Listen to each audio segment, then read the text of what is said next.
অনেকদিন ধরে বাড়িতে বসে আছি, বসে বসে মানে বোরিং হয়ে গেছে।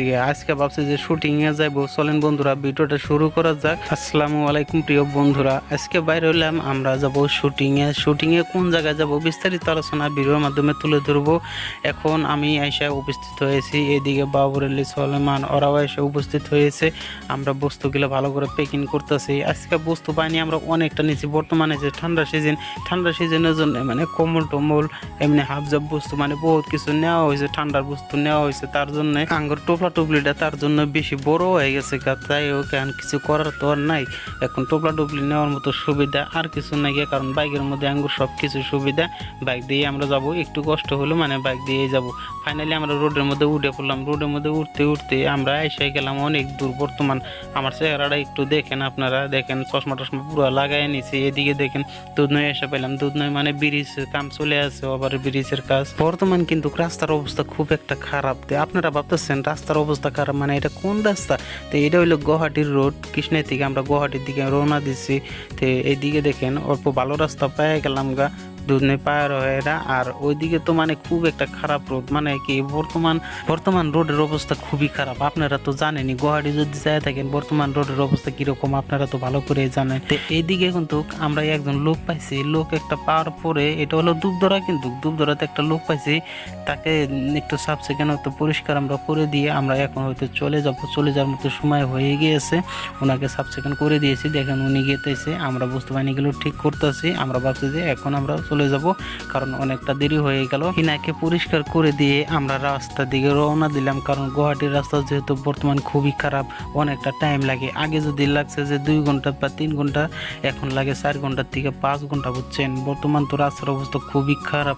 এদিকে এসে পেলাম আমরা বুকু পাইয়া হেরে আবার আসলাম ছয়গাঁও কিন্তু একটা সুন্দর একটা মসজিদ আছে, দেখছেন কত সুন্দর একটা মসজিদ, দেখতে খুব একটা ভালো লাগে, দেখে মনটা হয়তো ভরে গেল।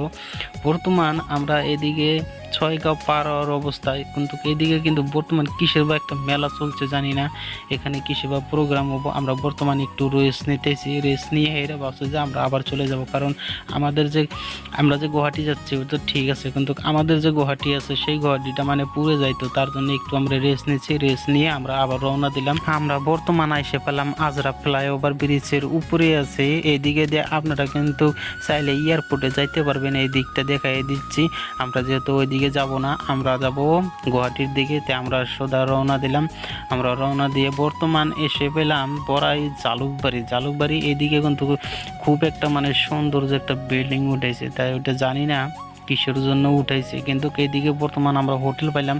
এই হোটেলটাতে আমরা আগে অনেকবার খেয়েছিলাম, মানে অনেকটা স্বাদ হয়তো, তার জন্য ভাবছি যে আজকে এই হোটেলে আবার খাবো। খাইয়ে দিয়ে আমরা আবার রওনা দেবো। ভাত যদি খাইতেই হবে, হাতটা তো ধুতেই হবে, হাত মুখটা ধুয়ে ভাত চাত খেয়ে নিলাম। বর্তমান আমরা ভাত চাত খেয়ে নিয়ে মুখ পানটা করে নিয়ে এখন আবার আমরা রওনা দিব সেই জালুকবাড়ির দিকে ফাইনালি রওনা দিলাম। জালুকবাড়ির আগের তুলনা মানে খুব একটা সৌন্দর্য হয়েছে। আগে কিন্তু কত একটা জালুকবাড়ির সৌন্দর্য ছিল না, এখন কিন্তু জালুকবাড়ি খুব একটা সৌন্দর্য হয়েছে। ফাইনালি বন্ধুরা আমরা আগের জায়গায় এসে গেলাম। তো এখানে কিন্তু কিছুদিন আগে আমরা গুয়াহাটি এসেছিলাম, এই জায়গায় আমরা থেকেছিলাম এই রুমটাতে। ভাবছি আজকে সেই রুমটাতে থেকে গুয়াহাটির ভিতরে কয়দিন আমরা ঘোরাফেরা করবো, সেটা তো আর হলো না।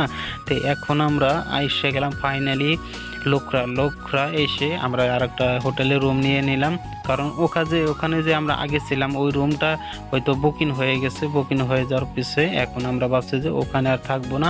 ওখানে থাকলে হয়তো আমরা ভাবতাম যে কয়দিন আরও এখান দিয়ে ঘোরাফেরা করবো গুয়াহাটিতে আগে, তো সেটা আর হলো না। আমরা ফাইনালি রুমে আসলাম লোকরা একটা হোটেলে রুম নিয়ে এসে সেখানে আজকে থাকবো।